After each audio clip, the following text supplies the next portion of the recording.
What's the secret behind passionate teams? Why are there only a few out there, and how can we get more of them?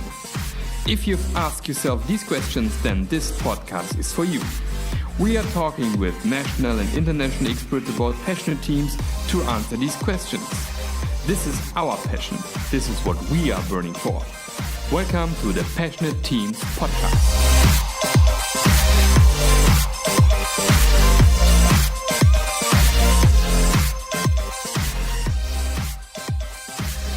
So welcome to another episode of the Passionate Teams podcast. Again, I will talking to somebody who's quite far away from me at the moment. And for us, it would be a 12 hours flight to get to Santa Barbara, where Heidi is sitting. So hello, Heidi. Hey, Mark. How you doing? I'm doing awesome. How are you doing? I'm doing great. I've got my coffee. I'm all ready to roll. Yeah, it's really early still in Santa Barbara, right? Yeah, it is. 6 o'clock, something like that, right? I like getting an early start, so this works for me. Okay, that's perfect. So thank you for spending the time today in this podcast. I'm really happy that you are here. Maybe you can just introduce yourself in a few words. Sure. My name is Heidi Helfand. I am the author of a book called Dynamic Reteaming, The Art and Wisdom of Changing Teams. And I live in Santa Barbara, California, and I work at a company called Procore Technologies, and we build software for the construction industry. Mm-hmm. Cool. Sounds really interesting. And as you already said, you wrote this interesting book about dynamic reteaming, and this is exactly the topic of this podcast, teams. And just to start this off, I would like to ask you, how would you define a passionate team? Yeah, a passionate team to me is a team that's comprised of people that are motivated. They're very interested, intrigued, and driven to do the work of the team. There's something about it that they feel like they're making an impact, and they know it, and so they strive to come up with unique solutions to achieve the goals that they have from their customers. Mm-hmm. Yeah. Okay. So I think it definitely ties to impact. Okay. And now that you have a passionate team, if I would ask people around the world still what they would say, if you have a really cool passionate team, right? A winning team, then never touch a winning team, right? And what you're talking about in your book is something completely opposite, right? More or less, but there could be some similarities. We will see. Okay. So what does it take to build such a team? What do you think? What does it take to build a passionate team? Mm-hmm. Yeah, so I think to build a passionate team, I think there definitely has to be an element. Well, there has to be a few things. You need to have people that are motivated. So people that ideally, maybe they choose to be on that team. I think that if people have the freedom to choose their teams, maybe there's a greater chance that the teams will have chemistry, that the people will want to work together. Maybe the people choose to work together. I think giving choice in team is something that it's almost like risk management for team chemistry if people have choice. Mm-hmm. So I think that the people have to want to be there on the team. If I'm forced to join a team and there are people on that team who I'd rather not work with, I think it will impact how I show up on that team. Maybe I'm not excited to come to work each day if I'm put on a team and I don't want to be on that team. I mean, it could be that somebody else assigns me to the team and I'm happy and excited to be there. Maybe we can get lucky. And then, that would work out too. But sometimes we just don't know as managers or as the people who would put people on teams. We don't always know what the social dynamics are between the different potential team members. So I guess the first thing is, I think, to have a passionate team, it's nice to give the people choice. Maybe you have this is a hypothesis. I believe you have a greater chance of success. I think the second thing would be that they're working on something compelling. For example, maybe they're interacting with customers and understanding some problems that customers have. And so then they meet those customers, they become involved, and they care about the problems that these customers are facing. So they band together as a team to offer up some unique solutions to see if, hey, did we solve the problem of the customer? I think that's important as well. I think they need support in an environment that's conducive to being a team. For example, whether let's say they're a team that's co-located, but they're sitting together, so they're co-seated. I think it's helpful to have an environment that is easy to work in and that helps them to get their jobs done. They have the equipment that they need. They have the office environment that doesn't get in their way. They could also be a remote team that works out the communication protocols, the communication norms that they want so that they can do their best work together. I think that's also possible. So I think basically giving people choice in their team, having compelling work that they're doing, that they're excited about. And again, I think there's an element of like problem solving, or how can we have an impact on these customers? How can we change lives? And, so there's, how can we kind of feel this empathy for these customers? And then also I think they need the support and the equipment and the environment so that they can do their work without, too many annoying obstacles. Yeah. So everything is there what they need, right? There's maybe some smaller room where they can go in for doing some silent working where they don't want to be disturbed. And there could be maybe some bigger rooms where a team can get together doing some team meetings. And there are maybe spaces where you can easily maybe even shift your desk together to say, okay, let's have some kind of like a project space where we sit together, something like that, right? Yeah, exactly. So, maybe it's not like a one size fits all solution, but the environment is available to them, and they're not too restricted, like don't move your table. I mean, it's wonderful if you can configure and reconfigure your space and you have what you need. You're not annoyed by kind of the lack of a special chair or something. Okay. And I also like the thing about choosing your team.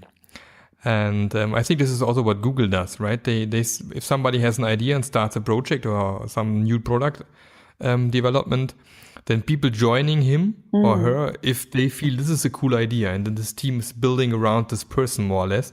But they can also leave this team if they feel, now it doesn't work for me. It's not really what I would like to do. And this is also where projects or products ideas are dying then in such companies, which is really cool. So how would it work? Or is it how does it work in your company? Do you have a free choice of choosing your teams? Well, in the company let me tell you about a past company. I'm going to tell you about a past company because we had some very good brokering of team choice in close conjunction with managers. This was at a previous company that I was at. And it was really nice because we had a culture of having this very close relationship between the team members and the managers. And we would have one-on-one walks. And we would be walking outside here in California under eucalyptus trees. And people would have very close communication with their managers. Mm-hmm. And they would be on a team. And if they were going to change, they would work it out with their managers. And so they had kind of a choice, but brokered by thoughtful and caring managers. Also at this company, one of the things that we did was we would have hack days twice a year, and we would have these open marketplace facilitated events where people could choose the teams that they wanted to work on. And it was very motivating and exciting because the people served up the work that the teams were going to do. And then we facilitated activities where we would have a marketplace. You would go buy the work that you wanted to pose, and then people would come and kind of shop around and then self-organize to figure out the teams. And so, I haven't been in an environment that had complete free choice of teams. It's been more of a continuum. And I think having the ability to work on teams, some of us have experienced in special event type situations. And there are stories in my book actually about people choosing teams. Sandy Momoli wrote a book called Creating Great Teams. Do you know her? She's from New Zealand. No, I don't know her. And I can introduce you to her. She might be an interesting guest for your podcast. And her whole book is about how you can do that and how you can engage the people to choose teams. And she tells stories from a company in New Zealand, an online marketplace called Trade Me. And so there's some stories in my book about how they had a project-based situation in which you had a large number of people and they were organized by, like, here's project A, and you'd work on a percentage of your time likely on project A, project B, and project C. But they switched to a different model and they had hundreds of people. And so she tells a story about how they held they call it self-selection event in which people were choosing their teams. Mm-hmm. And I think it's a valid option. People get to teams in many different ways. You were talking about a little bit ago at Google how someone would start something and other people would join the team. There's a chapter in my book, I think it's about organic team formation through prototyping. And there's a story in there about a person who started a team and then found a motivating item to work on, and he tells the story about how he gradually invited and added team members to work with him. Mm-hmm. So I think, and there's definitely a continuum of choice in team. Sometimes people are on teams and they don't even know who put them there. And that's at one end of the spectrum, kind of this reteaming by abstraction. Maybe you have some sort of enterprise and there's a large-scale reorg going on and people are just reformed onto teams, and then the people find out where they're going to be. That's at one end of the spectrum. And then at the very opposite side of the spectrum is kind of like what you're talking about. The people choose their teams. Somebody starts an idea and kind of gathers people to join a team. And then you have other places sort of in the middle, from, manager brokered team assignment, to situations where managers organize events in which people choose their teams. It's a kind of a broad spectrum there. Yeah, I agree. So, what is your book about? What's the main message that you want to address with your book? Yeah, the main message of the book is that team change is real. It's something that many of us experience day after day, week after week. So team change is inevitable. It's real. So you might as well get good at it. We might hear in the software industry and in circles where we talk about agile software development, other things, that no, the best teams are the ones that don't change. They stay the same. But for many of us, especially for those of us who have been part of startups that have grown and become very successful. I've been a member of 3 very successful startups, and team changes is the norm. So having an agenda where you're trying to keep everything the same kind of goes counter to some of the business objectives that we may have. I was at the first startup, I was employee number 15. I was there for 8 years. I left when there were about 700 people. We invented GoToMeeting and GoToWebinar. I was on the original development team for those products. And, it's inevitable that if you're at a startup that is successful and that is growing, your teams are going to change. Second startup, which was Appfolio, I was there for 9 years. I was the 10th employee, again in engineering. And I left after 9 years when they had reached 650 people. So in our R&D organization, I was present from 1 team to about 30 teams. And we grew and changed as the norm. And so you can get good at this kind of situation. I'm at, another startup now. I'm later. We're a pre-IPO company called Procore Technologies. I joined when there were 850 people. We just hit 1,000 people. And the organization is growing, changing, and morphing based on hiring and based on other needs. And so, you can get good at being in a situation where you're in a fast-moving, fast-growing company. So the point of the book is, I share stories from the field as a practitioner in the software industry. It's closing on it's almost 20 years now of being in high growth, fast changing situations. So I share kind of first person practitioner stories about this. But then I also thought, why are these people preaching stable teams everywhere and the best teams are the ones that don't change? Is it just us? Like, is it something about Santa Barbara? Well, no, I started interviewing people all over the world. I've got about 30 hours of interviews now. I've been working on the book for a year.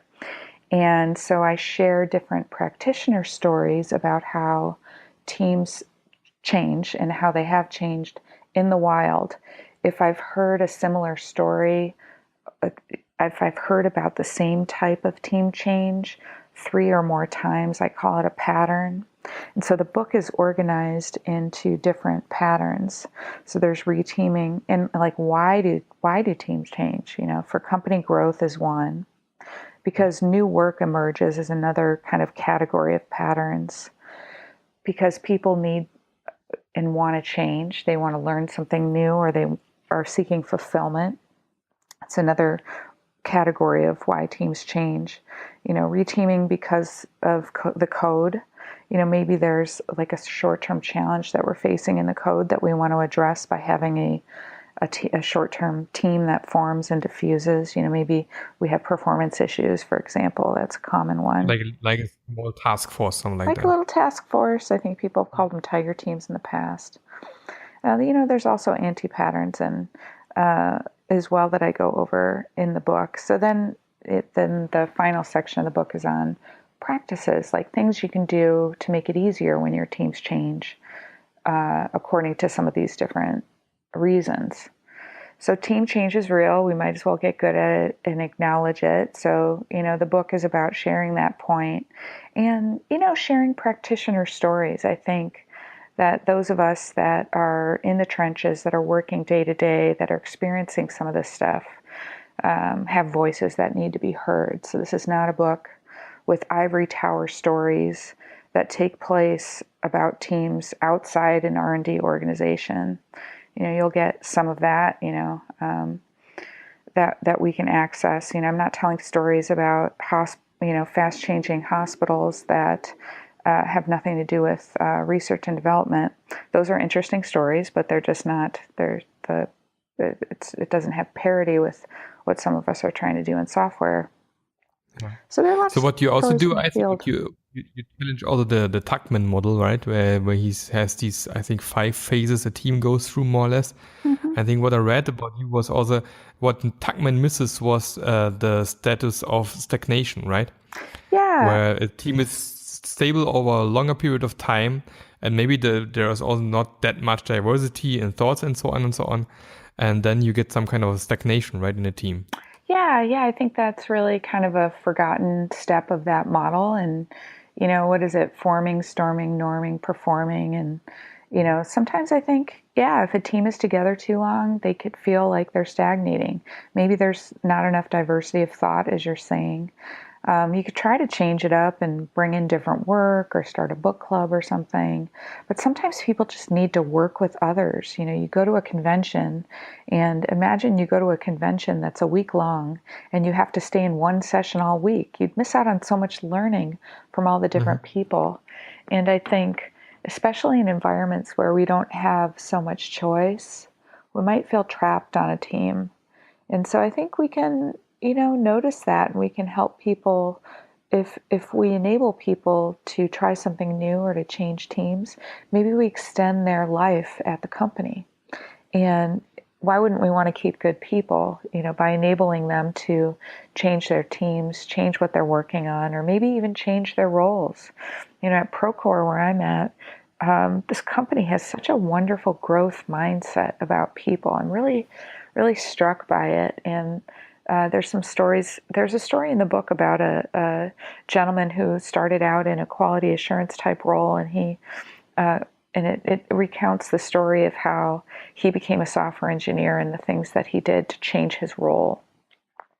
And it's that, I'm a former teacher. I'm trained as master's in teaching English, and just that idea that, we're not done. We can grow and change. Even when we get to our job, we want to keep learning, and we can see beyond our roles and grow and change. And that's one kind of delightful thing I think about working at Procore, is that they just, we focus a lot on learning and development, and you can get to a different role. So I think that's really cool.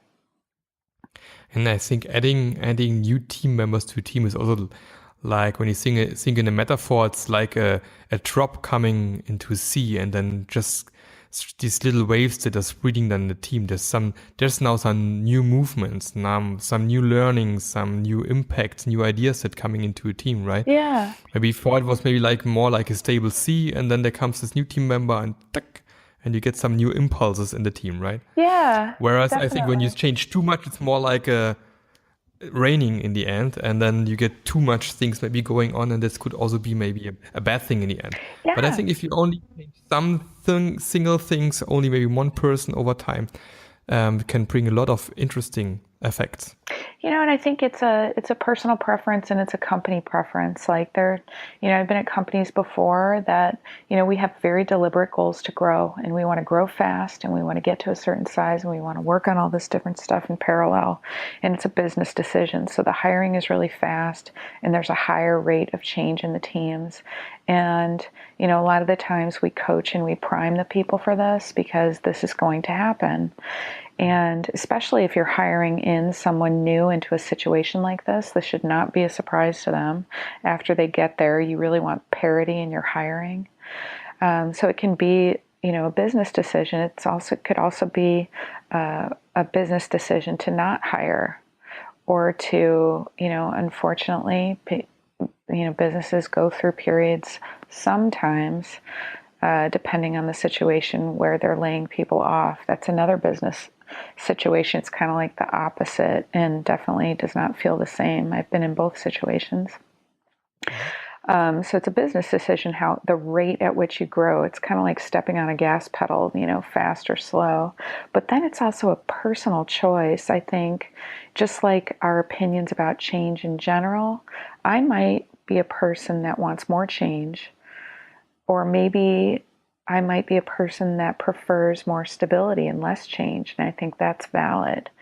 And, getting back to one of your, very initial thoughts in the beginning of this podcast, is I think, if I'm on a squad, if I'm on a team and it's amazing and the chemistry is right, Maybe this is a passionate team. We feel like, we're working on a compelling problem. It's an enjoyable experience. We're all learning. The environment is set. We feel like we're making an impact, and the chemistry is just there. It's a special situation, and sometimes it's even hard to explain why this team is so amazing and so special.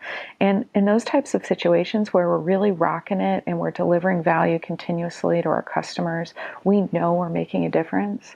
Well, you might not want to change that team, and it's valid to not change it. So I'm not saying bust up all your teams. I'm not saying dynamically change all your teams as fast as you can. What I am saying is that reteaming, the ability to change, is an option that I think is left out of many of the discussions in software development best practices. It should be on the table for many reasons. That are valid and sometimes invalid. Team change is going to happen, so you might as well get good at it. And so we in Agile and the field of Agile, people are more apt to change requirements or more apt to change those more frequently, for example. But changing teams have been like that one thing that people say, oh, leave that constant. But, it might not be best for the humans that are present. So I think we should have an open mind about how we form our teams, how we change our teams. And it only takes one person to have a new team. These teams, I'm biased from crrglobal.com and trained as an organizational relationship systems coach, ORSC. And, one of the beliefs that come from that community is that, teams are systems. It only takes one person, or if you add a new person to a team, or you keep that team the same and remove one person, it only takes the addition or removal of one person to have a new team system. The people that are present there, their interactions, the vibe together is different. So, many of us experience that all the time. We hire in a new person, they join a team, that's a new team. Or somebody leaves a team, maybe they leave our team to go to another team within the company, or they leave the company, and then that remaining team is different. And I think if that person who is joining or leaving has a very strong personality, we might notice it more blatantly. And so it's something to notice, and we want to integrate that new person, or we want to handle the loss of the person if they leave the team. That team is different. And so, reteaming is more common than we might think. Yeah, but maybe sometimes it's always, maybe some people forget that this is a possibility, right?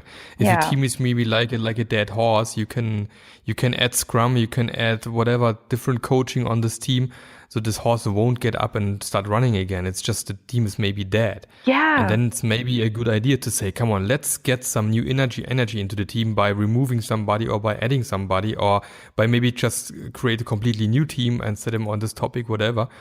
But this is why I also started this podcast, is I think before you try to solve something around a team because something is not working, maybe look into the team and find out what is missing for them.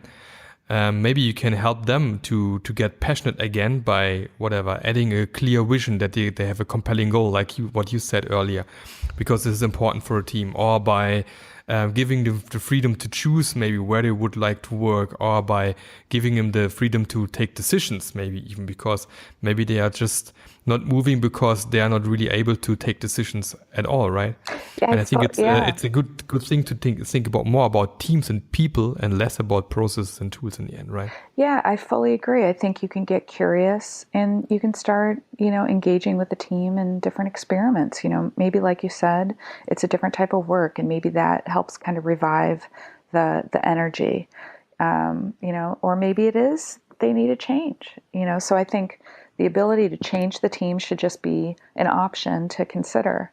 Maybe they need to go visit customers regularly. Maybe that is the thing that helps them regain their enthusiasm. There's many different things that you could try, and I think getting with the team, getting curious, coaching the team, and helping them really even serve up potential things to try could be helpful. I think if you have widespread stagnation or other things, maybe you could try something a little bit more, see if they're willing to try something a little bit more extreme. Rachel Davies, I interviewed her in the book. She was working at a company called Unruly in London, and they would send surveys periodically, to team members just to see, how are they doing? Are they up for it? Do they think they might want to change teams? And they would investigate it from that angle. And, then they would learn different things. Other people might be more open about it, and not that isn't open, but that works in that environment. You can talk about it directly in retrospectives. Hunter Industries down in Southern California, I interviewed Chris Lucian and Jason Kearney. So there's stories in there.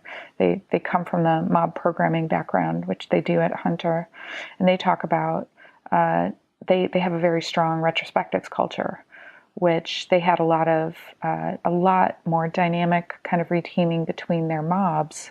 And then they reflected in retrospectives and thought, you know what, this is a little too fast for us. We need to slow this down. And they came up with a practice that enables them the team members can find each other and trade places and then work it out between themselves or with helpful kind of mentors.